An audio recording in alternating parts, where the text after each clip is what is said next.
I remember there was this issue that was raised sometime in one of the previous sessions that there are times in which team members are imposed on the project manager. Mr. Lako, have you experienced such before? In which team members are imposed. So it's not as if your team members are actually, they were not like they were scientifically selected, some form of appraisal were done. It was just some case of your project manager, this is your team. What do you do in such a case, Mr. Lako? Okay, so I think in that case, this appraisal is very, very important. We have to... Appraisal was not done. You were just brought on board to manage an existing team, not like you actually appraised. Yeah, that's what I'm saying. The team has been developed, yes. And I need to appraise them in order for us to classify their competency level. Correct. We now identify the required training training that is required, external, internal, mentoring, one-on-one training, and the job training, and what have you. Correct. Beautiful. Yes, beautiful. Just got it right. Correct. Okay, so assess candidates before assigning and confirming team roles. How do you assess? Different ways of assessment. Just like the assessment we talked about. Attitudinal surveys. What's the name of this? This Maya Briggs, something. I can't remember. There was a team I wanted to join sometime about 7 years ago, something. They sent me this attitudinal survey. I was like, wow, this makes sense. As in, all those questions, nothing right, nothing wrong, but from the way you answer, they'll detect a pattern in your personality and be able to know what exactly, the best role that fits your personality. There are quite a number of standardized tests to actually test personalities, understand, are you the leader type? Are you the technical type? Are you the, those kind of stuffs. So the attitudinal surveys, specific assessments, structured interviews, ability tests, focus groups. Okay. So diversity, equity, and inclusion. Of course, when you are building, even though we still get to, remember we talked about diversity as one of the enablers when you are talking about building a team. So diversity, you have to ensure that your team captures as much as possible in terms of diversity. One important thing that the studies have shown is that we all have our biases. And our biases are far more, I don't know, what's the right word?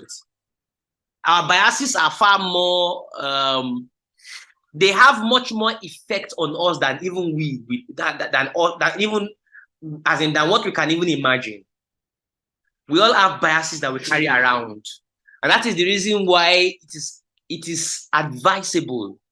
It's advised that when you are setting up a team, try to have as much diversity as possible, such that biases can be questioned, can be questioned, can be counteracted by other people who probably don't have that bias and can see your perspectives from another direction, from another perspective. You can see their perspectives from another angle. So you have culture. There's a way of saying Yorubas think in a certain way, Igbos think in a certain way, you say, males think in a certain way, females think in a certain way. Abi, Mr. Kolawole, what do you think?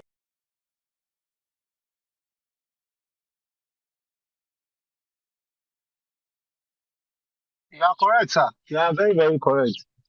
Very, very, very, very correct. The way we think differs from individual's background. Are you hear me, sir?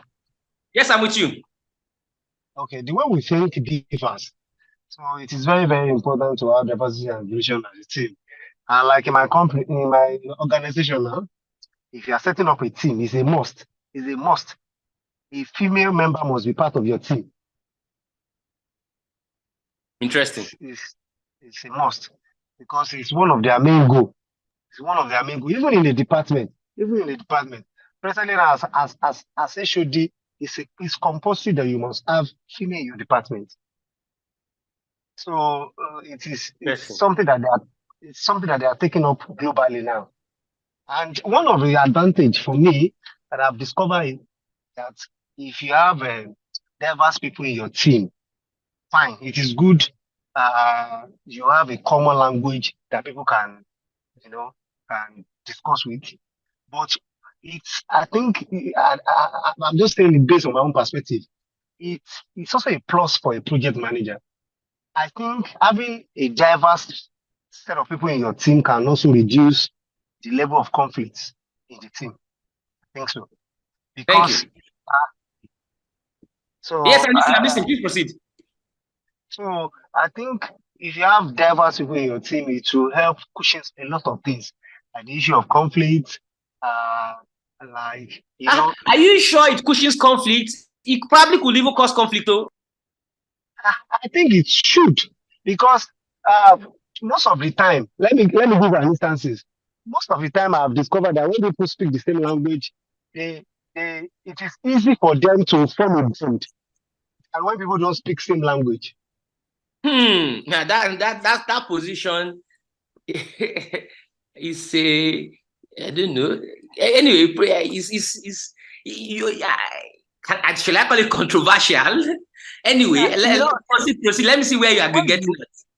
The way the project manager will use this depends on the skills and the knowledge and the maturity of the project manager. For me, so Yes. I'm not just saying this. I'm saying this because a lot of factors needs to also be considered on the part of the project manager as well. But diversity and equities and inclusion, for me, it's a very, very important thing while selecting a team member or doing your team skills appraisal. It's a very important thing. It's a very good thing. Interesting.